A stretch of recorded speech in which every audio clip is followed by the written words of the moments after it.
നമസ്കാരം, സ്ട്രൈക്ക് ടോക്കറിലേക്ക് സ്വാഗതം. ബി.ജെ.പിയുടെ ദേശീയ അധ്യക്ഷ സ്ഥാനത്തേക്ക് വനിത എത്തിയേക്കുമെന്ന് സൂചന. ഉന്നത വൃത്തങ്ങളെ ഉദ്ധരിച്ച് ഇന്ത്യ ടുഡേയാണ് ഇക്കാര്യം റിപ്പോർട്ട് ചെയ്തത്.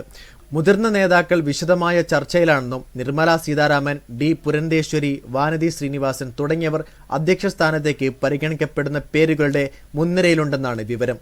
നിലവിലെ അധ്യക്ഷൻ ജെ.പി. നഡ്ഡയുടെ കാലാവധി 2023 ജനുവരി മാസം അവസാനിച്ചിരുന്നെങ്കിലും ലോക്സഭാ തെരഞ്ഞെടുപ്പ് മുൻനിർത്തി 2024 ജനുവരി വരെ നീട്ടി നൽകുകയായിരുന്നു.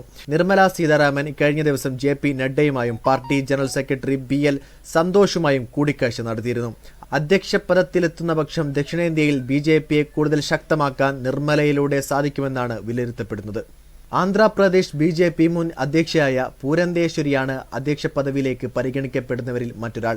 ഓപ്പറേഷൻ സിന്ദൂറിന് പിന്നാലെ വിദേശ രാജ്യങ്ങളിലേക്ക് കേന്ദ്ര സർക്കാർ അയച്ച സർവകക്ഷി പ്രതിനിധി സംഘത്തിലും പൂരന്തരേശ്വരി ഉൾപ്പെട്ടിരുന്നു. രാജമുന്ദ്രയിൽ നിന്നുള്ള ലോക്സഭാംഗമാണ് ഇവർ. തമിഴ്നാട് നിയമസഭാംഗമാണ്. അഭിഭാഷക കൂടിയായ വാനതി. കോയമ്പത്തൂർ സൗത്തിനെയാണ് അവർ പ്രതിനിധീകരിക്കുന്നത്. 1993 ബി.ജെ.പി. അംഗമായതിന് പിന്നാലെ നിരവധി നിർണായക ചുമതലകൾ വഹിച്ചിട്ടുണ്ട്. 2020 ബി.ജെ.പി. മഹിളാ മോർച്ചയുടെ ദേശീയ അധ്യക്ഷ സ്ഥാനത്തെത്തിയിരുന്നു.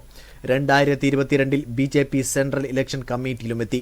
പാർട്ടിയുടെ ദേശീയ അധ്യക്ഷ സ്ഥാനത്ത് വനിതയെ നിയമിക്കുക എന്ന ആശയം മുന്നോട്ട് വെച്ചത് RSS ആണെന്നാണ് വിവരം. മഹാരാഷ്ട്ര, ഹരിയാന, ഡൽഹി തെരഞ്ഞെടുപ്പുകളിൽ വിജയം നേടുന്നതിൽ ബി.ജെ.പിക്ക് സ്ത്രീ വോട്ടർമാർ നൽകിയ പിന്തുണ വലുതായിരുന്നെന്നാണ് വിലയിരുത്തപ്പെടുന്നത്. ദേശീയ അധ്യക്ഷ പദത്തിൽ ഒരു സ്ത്രീ എത്തുന്ന പക്ഷം അത് ബി.ജെ.പിയുടെ ചരിത്രത്തിലെ ആദ്യ വനിതാ അധ്യക്ഷയായിരിക്കും. ബി.ജെ.പിയുടെ അധ്യക്ഷ സ്ഥാനത്തേക്ക് ഒരു സ്ത്രീ വരുന്നതിനെ കുറിച്ച് എന്താണ് നിങ്ങളുടെ അഭിപ്രായം? നിങ്ങളുടെ അഭിപ്രായം രേഖപ്പെടുത്തുക. വീഡിയോ ഇഷ്ടമായ ലൈക്ക് ചെയ്യുക.